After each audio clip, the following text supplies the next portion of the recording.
Hello everyone, welcome back to my channel Mirrors to Windows. So in the last video जो हमने discuss करा था वो करा था हमने exercise 12A of simple interest. So हमने एक्सरसाइज 12A कंप्लीट कर ली थी लास्ट वीडियो में. इस वीडियो में हम डिस्कस करेंगे क्वेश्चंस ऑफ एक्सरसाइज 12B. अब we will start with question number 7. So question number 7 से मैं स्टार्ट इसलिए कर रही हूँ क्योंकि उससे पहले के जो क्वेश्चंस हैं वो आसान हैं, आप इजीली कर सकते हैं. अभी तक जो कॉन्सेप्ट समझाया है उसी पर बेस्ड है. आगे वाले क्वेश्चंस भी वैसे ही हैं बट थोड़ा सा जो डिफरेंस है वो उन्हीं क्वेश्चंस को मैं यहाँ पे लेकर चल रही हूँ. तो क्वेश्चन नंबर 7 डिस्कस करते हैं. क्वेश्चन नंबर 7 में आपको बोल रहा है the simple interest on a sum for 5 years is 2/5 of the sum. So question में आपको जो कह रहा है वो ये कह रहा है कि कोई आपका सम है, ये मान लीजिए आपका प्रिंसिपल x मान लेते हैं, या ये आपका सम है क्वेश्चन में. तो वो आपको कह रहा है जो आपका सिंपल इंटरेस्ट है वो उसे सम का कितना है 2/5 टाइम्स है. यानी कि हम कह सकते हैं कि आपका सिंपल इंटरेस्ट 2/5 x हो जाएगा. और टाइम कितना दे रहा है वो आपको कह रहा है टाइम 5 years है. फाइन. और वो आपको रेट कैलकुलेट करा रहा है. तो रेट कैसे करेंगे आप कैलकुलेट? वही है फिर से, simple interest into 100 upon principal into time. So इस फॉर्मूले में बस वैल्यूज रखनी है 2/5x into 100 upon x into 5. जब आप इसको कैलकुलेट करेंगे तो आपको अपना रेट परसेंट मिल जाएगा जो कि आपका आ जाएगा, कैलकुलेट करने के बाद आ जाएगा आपका 8%. और यही आपका आंसर है.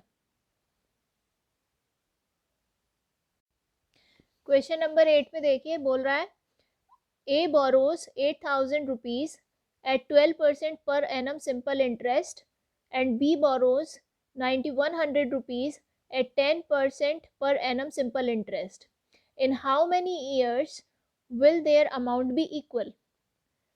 तो पहले हम A के लिए कैलकुलेट कर लेते हैं अमाउंट को. तो A के लिए आपको क्या कंडीशन दी हुई है? आपको प्रिंसिपल दिया हुआ है 8,000, रेट आपको दिया हुआ है 12%. फाइन. और टाइम आपको नहीं दिया हुआ है तो टाइम मान लेंगे x. तो सिंपल इंटरेस्ट निकालेंगे पहले क्योंकि हमें अमाउंट निकालना है और अमाउंट के लिए हमें प्रिंसिपल और सिंपल इंटरेस्ट दोनों की रिक्वायरमेंट होगी. तो सिंपल इंटरेस्ट निकाल लेंगे. क्या हो जाएगा आपका? Principal into rate into time. यहाँ से जब आप कैलकुलेट करेंगे तो आपका क्या बन जाएगा? ये आपका आ जाएगा सिंपल इंटरेस्ट फॉर ए. इसी तरह से हम सिंपल इंटरेस्ट बी के लिए निकालेंगे. बी के लिए हमें प्रिंसिपल अमाउंट कितना दिया हुआ है 9,100, रेट हमें दिया हुआ है 10%, और सेम टाइम यहाँ पर भी नहीं है तो हम x ईयर्स मान लेंगे. सिंपल इंटरेस्ट कैलकुलेट करेंगे बी के लिए भी. क्या हो जाएगा? Principal into rate into time upon 100. यहाँ से जब सिंपल इंटरेस्ट कैलकुलेट करेंगे तो आपका आ जाएगा 910x. ठीक है. तो ये आपका सिंपल इंटरेस्ट निकल के आया है बी के लिए, और इससे पहले जो था वो सिंपल इंटरेस्ट निकल के आया था ए के लिए. अब क्वेश्चन में आपको आगे कह रहा है कि in how many years will their amount be equal. तो दोनों के लिए अमाउंट भी निकाल लेंगे हम. जो ए के लिए अमाउंट आएगा वो क्या आएगा? Simple interest plus principal. This will be the amount for A. और जो बी के लिए आपका अमाउंट निकलेगा वो क्या आ जाएगा? Principal plus simple interest. ये बी का अमाउंट है और ये वाला आपका ए का अमाउंट है. ठीक है. अब क्वेश्चन में अकॉर्डिंग टू क्वेश्चन दोनों के अमाउंट हमें इक्वल करने हैं. उसी से हमारा टाइम पता चलेगा कि कितने टाइम बाद ये दोनों अमाउंट वाइज इक्वल हो जाएंगे. तो देखिए जब हम इनके अमाउंट को इक्वल करेंगे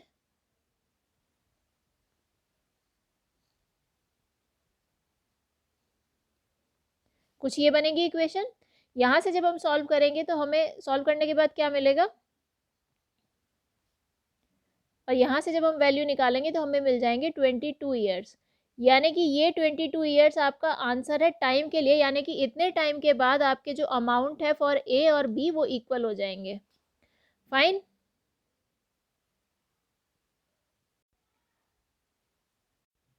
now we will discuss question number 10. Question number 10 में आपको कह रहा है कि x y and z are 3 sums of money.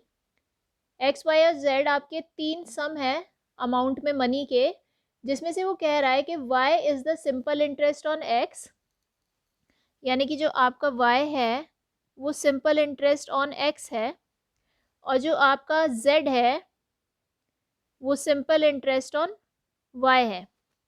ये क्वेश्चन में कह रहा है।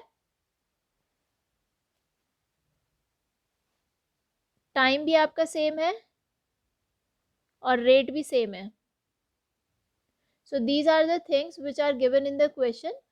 तो जो आपको ऑप्शंस दिए हुए हैं वो हमें पूछ रहा है कि इन ऑप्शंस में से कौन सा करेक्ट है।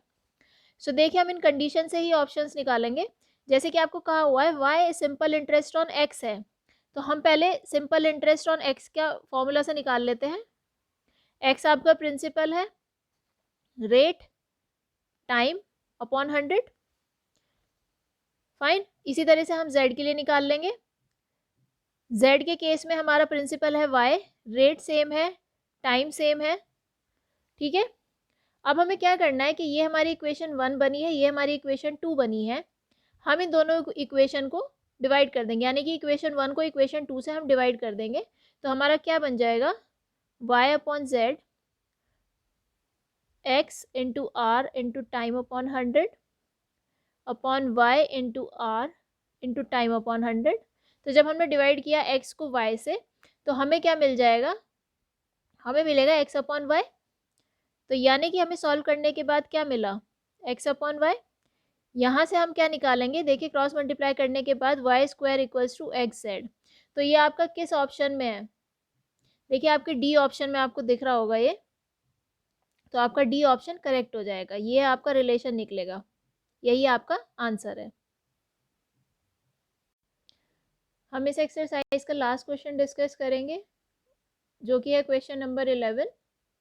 क्वेश्चन नंबर 11 में आपको कह रहा है in how much time would the simple interest on a certain sum be 0.125 times the principal at 10% per annum. यानी कि हम क्या मान के चलते हैं, इस केस में हम प्रिंसिपल को x मान लेते हैं, सॉरी x नहीं मानेंगे, इसमें हम 100 मान के चलते हैं प्रिंसिपल को। मान लीजिए हमने प्रिंसिपल 100 रुपीज़ माना है।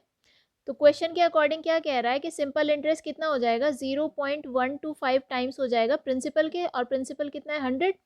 तो यहाँ से जब हम सिंपल इंटरेस्ट को कैलकुलेट करेंगे तो 2.5 रुपीज़ आपका सिंपल इंटरेस्ट निकल कर आएगा। अब क्वेश्चन में आपको रेट भी दिया हुआ है, जो कि दिया हुआ है 10%। ठीक है, तो 10% रेट दिया हुआ है, सिंपल इंटरेस्ट हमने कंडीशन से जो हमें दी हुई थी क्वेश्चन में उसे निकाल लिया है।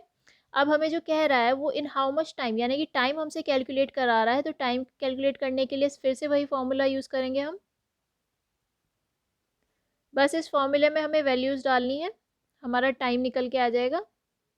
सिंपल इंटरेस्ट हमने क्या निकाला था, 12.5 इंटू 100 अपॉन प्रिंसिपल हमने 100 माना था, और रेट हमें दिया हुआ है 10%। तो जब अब यहाँ से टाइम कैलकुलेट करेंगे तो आपका कुछ 1.25 ईयर्स निकल के आएगा। और जैसे कि ऑप्शंस में हमें दिया हुआ है, अगर हमें उसमें निकालना है तो ये आपका बन जाएगा 1/4 ईयर्स। और ये आपका ऑप्शन दिया हुआ है ए ऑप्शन, तो यही आपका आंसर है। सो इस लास्ट क्वेश्चन के साथ आपका जो टॉपिक है सिंपल इंटरेस्ट वो ख़त्म होता है। अगर आपको मेरी वीडियो पसंद आए तो प्लीज़ लाइक कीजिएगा और चैनल को सब्सक्राइब करना मत भूलिएगा। Thank you.